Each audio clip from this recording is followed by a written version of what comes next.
Ó, estamos aqui no dia de hoje com a Kathleen Collier. Olá, tudo bem? Que antes de qualquer coisa eu preciso dizer que ela faz bolsas maravilhosas, tá, gente? Trabalho maravilhoso. É um trabalho artesanal, Qual de é o mochilas. By me, Kathleen Collier. By me.Kathleen Collier. Procurem. São trabalhos lindos, maravilhosos. Mas nós vamos falar hoje sobre artesanato. Não vamos. Poderíamos. Mas nós temos uma caixinha, né, que fala, que solicitou religiões. A gente não queria, né, quando a gente pensou nessa caixinha de religiões, a gente não queria ficar preso na questão da Umbanda, que é a minha religião, né? Eu acho que a gente precisa mostrar que qualquer religião não te impede de ser amigo. Não. Né? Então, por favor, Kathleen Collier. Presente, meu amor. Muito bem, meu nome é Kathleen Collier, eu sou protestante, da denominação batista, nascida e criada na Batista. Já passei por algumas outras denominações, né? Assembleia de Deus, Congregacional, Metodista. Então, assim, mas hoje a gente se encontra na Batista, a gente fez a cerimônia com o pastor, né? E fez o casamento no civil. Que quem foi a testemunha foi meu marido. A gente casou no civil, pra religião protestante, né? Pra católica também, o casamento só vale, não sei se vocês sabem disso, só vale mediante ao contrato civil também, não somente o religioso. A gente tem que estar casado tanto para Deus quanto para os homens, né? Eu sou criada no kardecismo, né? Então, assim, toda vez que eu estudava alguma coisa sobre religião, né? Tanto que tem um livro kardecista que se chama de Paulo e Estevão, que é psicografado por Chico Xavier, que ele fala do início do cristianismo, né? Porque isso é uma coisa que às vezes as pessoas confundem muito, né? Porque todos nós somos cristãos. Se nós acreditamos em Cristo, sim, todos cristãos, né? Seja seguidores de Cristo, né? Seja a igreja católica ou da igreja evangélica. E ali nesse livro Paulo e Estevão, ele fala sobre a questão da diferença de Pedro e de Paulo, porque Paulo foi um grande evangelizador. Sim, Paulo é um grande missionário, né? Paulo, ele é missionário, né? A Bíblia, ele chama Paulo, antes de ser Paulo, ele é Saulo, ele perseguia os cristãos. Paulo é judeu, né? A gente precisa salientar isso. Paulo é judeu, Estevão também é judeu. Isso. E eles são missionários. Então Paulo encontra Estevão e ele, na verdade, depois é muito bom, mas é um texto muito longo se eu for explicar, esmiuçar. Tá curioso? Lê o livro. Paulo e Estevão de Chico Xavier. Não, mas vamos lá. Lá em Coríntios vocês vão achar também essa história definida também. Missionário. Paulo, na verdade, ele é o fundador da nossa igreja, né? Sim. Da igreja cristã que a gente conhece, porque Pedro não foi para a Europa. Pedro nunca esteve na Europa. Então, o católico, né, que a gente fala lá, tem o Vaticano, tem a Praça de Pedro, né? Mas Pedro não é, na história, né, historicamente. Bíblica? Não, historicamente falando, sem ser história bíblica, na história. Foi Paulo. Paulo, o correto seria colocar esse título sobre a igreja sobre Paulo, não sobre Pedro. Porque Pedro não foi. Tanto que existem várias igrejas. Tem a Igreja Católica Romana e tem a Igreja Ortodoxa, que é a igreja da Rússia, da Etiópia. Existem várias igrejas espalhadas no mundo, tem os copas, tem a igreja na África, né, que são as primeiras igrejas, são as igrejas primitivas, e Paulo forma a igreja primitiva juntamente com Estevão. Então tem Paulo, Pedro, João, Estevão, Barnabé, todos eles foram seguidores de Cristo. E Paulo teve essa coisa missionária, ele foi para Roma, ele pôde, historicamente falando, né, estudando os arqueólogos, vamos falar de arqueologia, arqueólogos falam que Paulo ele era um doutor de lei, porque ele chegava onde ele falava, ele era filósofo também, porque ele falava, ele tinha o poder de falar, né, de ministrar a palavra. Ele era um grande orador e por isso, por Paulo ser um grande orador, ele quando ele chegava nas cidades, ele começava a falar sobre o assunto nas sinagogas, nos tempos, né, e aí começava a falar de Cristo, que não era uma praia, ele judeu, não falaria de Cristo, falaria de Deus, né, da Bíblia, porque até todo o Antigo Testamento, mas não falaria não entraria, que agora eles estavam vivendo. O Novo Testamento era toda a construção do que Cristo pregou e as vivências dos apóstolos, né? Porque cada um escreveu, Lucas, Marcos, Mateus, todos eles, João, então todos eles, e fora as cartas que Paulo escreveu, Efésios, Coríntios, Colossenses, Teosfilicenses, Gálatas, então todos foram escrevendo, eles foram cartas para essas igrejas, entendeu? Cartas aos Coríntios. São cartas de Paulo a Timóteo, né? São cartas que Paulo escreve à congregação. Então cartas que ele escreve dizendo qual é o comportamento cristão, o que o Espírito Santo revelava a eles, porque naquela época se convertiam assim, Paulo pregava, 3.000 pessoas se convertiam de uma vez, 3.000 pessoas recebiam o Espírito Santo. Então, assim, eu falo bem impactante. Tem um dom, né? O Espírito Santo convence. A religião, eu parto do... Assim, não adianta você estar na igreja ou estar em qualquer religião, né? Então, assim, não é só... Só você frequentar. Se você não viver, se sua vida não viver, não falar pelo que você prega, pelo que você acredita, não adianta. É rasa, entendeu? Fé sem obra. Isso é uma coisa que eu sempre falo. É uma verdade. Eu sempre falo isso com ela. Eu falo assim muito. Às vezes ela fala assim: ah, você tá muito Madre Teresa, você tá muito boazinha. Eu falo assim: cara, não é questão de ser boazinha, mas se eu tô reclamando de uma situação na minha vida, né? Ou reclamar, jogar pro universo 2 vezes uma coisa, né? E eu não tô satisfeita com o que tá acontecendo, se eu não mudar o meu comportamento, aquilo vai continuar ressoando. Sim, não adianta. A mudança é de tudo. E quando você dá abertura pro Espírito Santo, né? Que a gente, como eu tô falando da minha religião, sim, óbvio. O Espírito Santo, quando você dá abertura pro Espírito Santo, você acorda e fala: bom dia, Espírito Santo, o que vamos fazer hoje? Bom dia, Espírito Santo. Espírito Santo, cada vez convida o Espírito Santo pra gente, pra nossa casa, pra dentro de nós, há uma mudança que as mudanças vão vir aos poucos. O Espírito Santo vai te moldando, ele vai confrontando a tua carne. Tem até o louvor que não vou deixar a Bíblia, que o espírito e a carne eles militam. Quando você não tem esse confronto do teu espírito com a tua carne, tipo, você fez uma coisa, aquilo não te incomodou, que é o pecado não tá te incomodando, você tá morto. Para a religião você tá morto.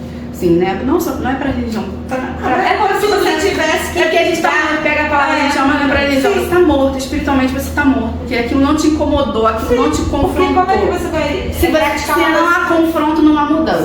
Né? Igual, se você não quer emagrecer sem querer emagrecer sem fazer dieta. Não tem milagre, meu amor. Não, milagre até tem, Jesus até faz. Mas nesse caso da dieta, não. A dieta do Jesus não faz, não. Você pode jejuar, você pode fazer. Jejuar é bom. Jejuar é ótimo. Eu sou a favor. Jejum é ótimo. Meu filho não consigo, não. É legal, assim, porque o Arthur, né, ele praticamente foi criado dentro da Umbanda, né? E aí ele hoje reconhece como cristão, como evangélico. E, cara, eu achei isso super legal, porque é o que ele tá achando de bom pra ele. E foi uma mudança muito boa pra ele. A profissão de fé, ele já fez a profissão de fé, de aceitar Jesus Cristo. Então, ele não me conta, né? Tô sempre conta. Inclusive, ele fala assim, aí eu queria imagem dela, aí ele falou: não, você não é assim, eu não sou filho só. Isso é discriminação. Ele chega pra mãe, perdeu a oportunidade de pegar pra mãe. Cadê a oportunidade? Eu não pegaria. Ele não pega. Eu sei que essa mãe é muito mentalizada na religião dela, mas eu perdi. Tem que pegar sempre na minha. Mas você não sabe uma palavra. Sempre. Olha só, às vezes, antes eu tinha um pouco de vergonha, sabe? Porque a gente...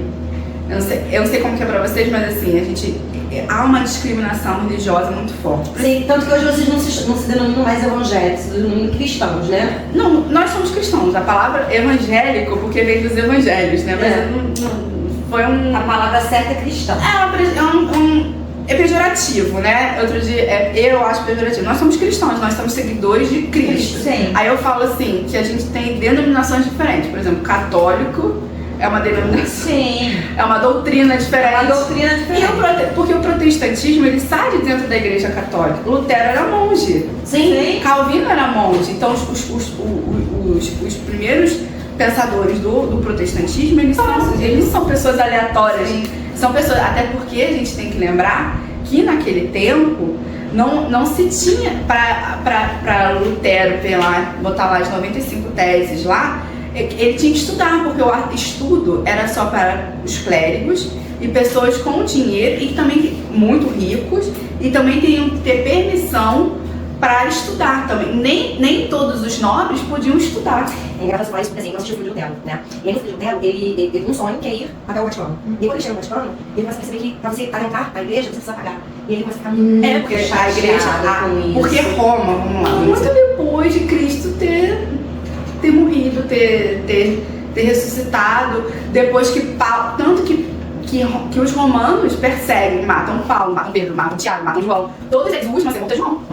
Né? Então assim, foi muito por quem? O romano. Tanto que protestantes que vieram para o Brasil não se firmaram no Brasil no período colônia, eles não se firmaram e foram para os Estados Unidos, e lá sim o protestantismo, porque naquela época houve uma perseguição ao protestantismo, né? Que nós éramos hereges, né? Eu sou chamada de herege, filha de Lutero.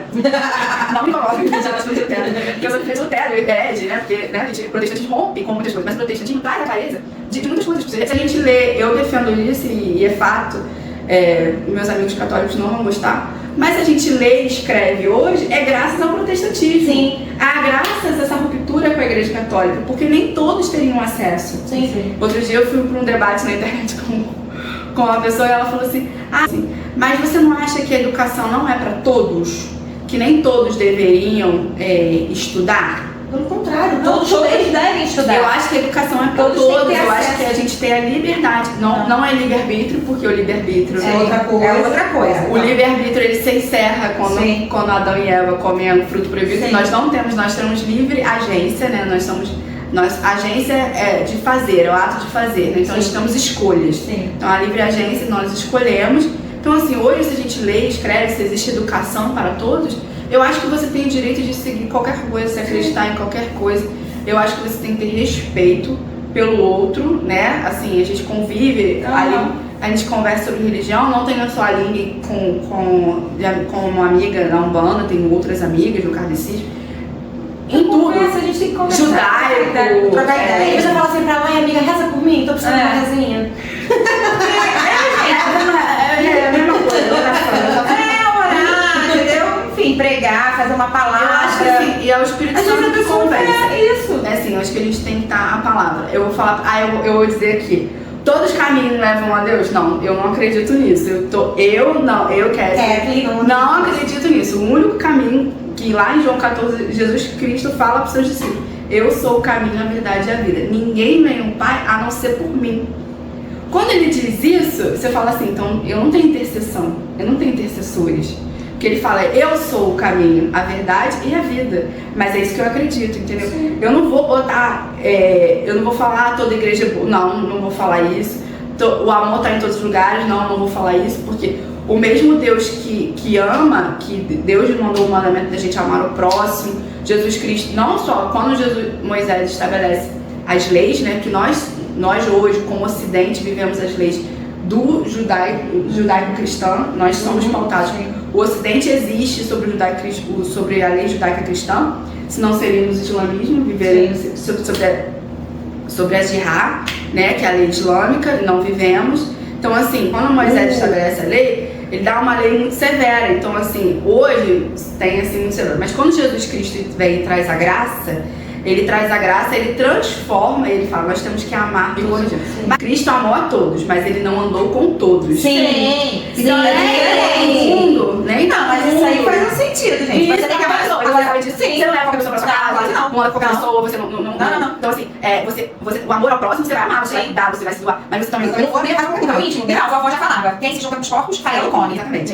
Então, e eu acredito que o Espírito Santo é que convence. Não sei se vocês têm mais alguma pergunta em relação a isso. Não, é isso mesmo, acho que tá lá. Mas assim, o Espírito Santo, eu acredito que o Espírito Santo que convence, a forma que a gente conduz a nossa vida, o nosso testemunho de vida, não é o que a gente fala, porque falar todo mundo fala. Papagaio fala. Até papagaio fala, mas tem assim, que falar, né? A gente tem que viver. A gente tem que viver a religião, a sua escolha, o Espírito Santo. O que vocês querem? Respeitar, a gente tem, assim, eu sou uma pessoa assim, eu tenho meu posicionamento, não mudo, eu tenho as minhas crenças. Sim. Vão falar, se elas quiserem falar, eu vou falar, olha, eu acredito nisso. E tá tudo bem, deixa eu falar. Se você não concorda, deixa eu falar. É a minha opinião, não vou.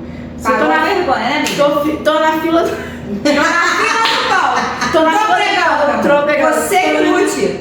Porque a gente não sabe. Às vezes uma pessoa tá precisando de uma palavra de acalento. Sim. 10 vezes pra você. Pode me falar a palavra de acalento. Vou orar por você. Ai, graças a Deus, alguém vai orar por mim.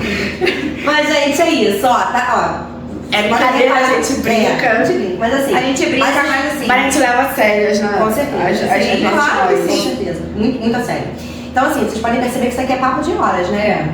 Dá pra dar uma é inteligente, sabe? Conseguiu perceber que você vai assim, ó. Dá uma aula. Dá muita inteligente. da história da Bíblia, da igreja, da história de tudo. Porque é muita coisa, a gente vive isso e é muita coisa. Se vocês quiserem conhecer o Fernando Paganini, faça. Em São Paulo tem um arqueólogo que é pastor também, que construiu o Museu da Bíblia. É o primeiro museu arqueológico da América Latina sobre a Bíblia.